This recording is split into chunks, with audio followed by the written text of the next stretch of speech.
Zdravo! Danes imam zate eno posebno znanje o Egiptu. Egipt ni znan samo po piramidah, ampak je bil predvsem znan po nečem, kar je še danes zelo težko za razumeti, po svojih bogovih. Ampak zdaj tukaj pride pomembno vprašanje. So bili ti bogovi res bogovi ali se gre tukaj za nekaj drugega? Egipčani jih niso videli kot oddaljena bitja, ki jih moraš častiti, tako kot to danes počnejo ljudje, ampak so jih videli kot sile inteligence, ki nosijo principe, s katerimi lahko sodeluješ. Zato so postali legendarni. In tukaj je zdaj 5 razlogov, zakaj je temu tako. Prvi razlog.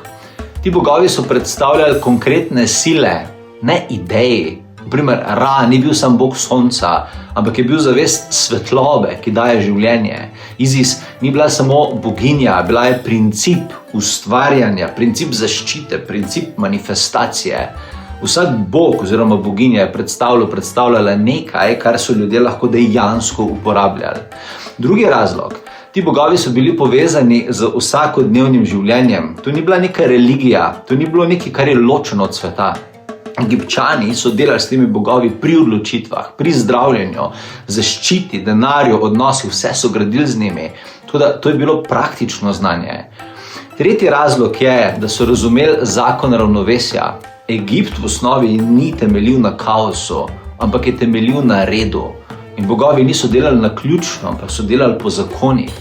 In če si ti te zakone razumel, si lahko delala s temi bogovi skupaj. Četrti razlog je, da so delovali skozi simbole, ne samo skozi besede. Hieroglifi, obredi, sveta geometrija, to ni bilo okrasje.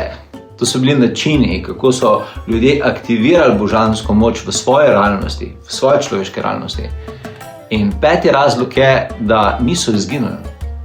Samo pozabljeni so bili ti bogovi. To znanje so v resnici ni izgubili. Ljudje so ga prenehali uporabljati na pravi način. Zato danes delava zopet na tem znanju, ker je zopet aktualno. In če želiš delati s temi znanji, kako dejansko delati s temi principi, ne samo brati o njih v nekih knjigah, potem te vabim, da jih spoznaš na drugačen način.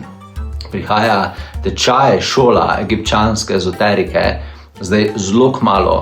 In na tem tečaju, v tej šoli ne bo ostala samo pri teoriji. Začne se odpirati konkretni koncept, kako delati z bogovi. Piramidne aktivacije, kako ustvariš piramidno os od stopal do temena kot steber poravnave z redom mat, da tvoje življenje dobi obliko in smer. V drugi stopnji bova delala Kleopatrin skriti zaklad in kako zaščitiš svoje tokove obilja pred razpršitvijo, pred zavistjo, pred energijskim izčrpavanjem.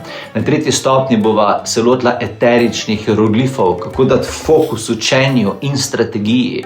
Na četrti stopnji se bova učila o skritih dvojnih imenih, kako ti razkriješ globjo identiteto življenja s pomočjo skritih imen. Na 5. stopnji, ki prinaša totove kronike duše, bova aktivirala speče talente in sposobnosti iz pozabljenih časov Egipta. Na 6. stopnji se bova učila egipčanskih meditacij z Isis, kako dati tempeljski ukaz, kjer ti v meditativnem stanju postaviš zelo jasno energijsko zahtevo in jo pozicioniraš v polje. V 7. stopnji bova delala s Horusovim očesom, kako delaš mentalne premike, kako lahko vidiš več. Na 8. stopnji bova delala egipčansko sveto geometrijo, s Hathor, kako ti ustvarjaš simbole, ki stabilizirajo tvoj denar, ki stabilizirajo tvoje cilje. Tako da to ni učenje o mitologiji, to je učenje, kako začeti uporabljati principe, ki jih je razumel stari Egipt, in principe, ki jih prinašajo bitja, ki jih v Egiptu imenujejo stari bogovi. Tako da pridruž se šoli egipčanske ezoterike, zaradi tega, ker je ta šola unikatna, edinstvena in ti lahko močno pomaga potisniti tvoje življenje naprej. Tako da poglej si o šoli na povezavi ob tem videu, oziroma prijavi se na potovanje duse.si, zagotovi si mesto in se vidiva kmalu.